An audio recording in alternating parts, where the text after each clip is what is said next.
In today's video, I'm going to teach you how to use the LINEST function in Google Sheets. Understanding how to use this function can be incredibly useful when you need to perform linear regression analysis directly within your spreadsheet, without needing separate statistical software.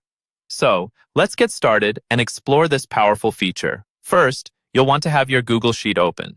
This is your workspace where all the magic is going to happen. Ensure you're able to identify the range of data you will analyze, as this will be crucial for inputting the LINEST function correctly. The LINEST function will allow you to fit a straight line to your data, a process that is essential for predicting trends and making forecasts based on historical data. Once you have your Google Sheet ready, you need to click on cell D2. This is where you will enter your LINEST function, and it is important because this cell will eventually display the results of your linear regression analysis. So, let's have your attention on that specific cell. Next, you'll type in the formula. The formula you'll enter is equals LINEST B2 B8 A2 A8.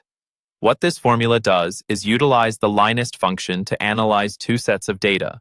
In this case, B2 B8 represents your dependent variable data range, and A2 A8 represents your independent variable data range.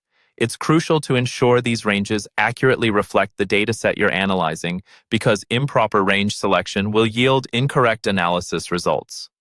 This function will compute the best fit straight line for your data by returning the slope and the y-intercept, essentially allowing you to see the linear relationship between the variables you've selected.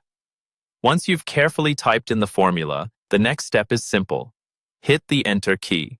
Upon doing this, Google Sheets will calculate the LINEST function based on the ranges provided, displaying the linear regression results directly in the sheet.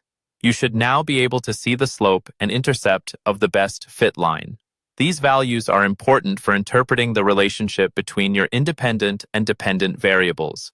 To better understand the output, it might be helpful to know that the slope tells you how much your dependent variable, the one along the y-axis, changes for a 1-unit increase in your independent variable, which is along the x-axis.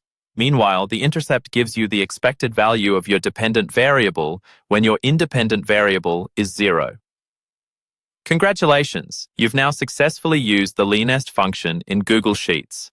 This opens up new analytical possibilities for your data, empowering you to undertake linear regressions with ease. Remember, practice makes perfect, so don't hesitate to experiment further with these features to better grasp their functionality.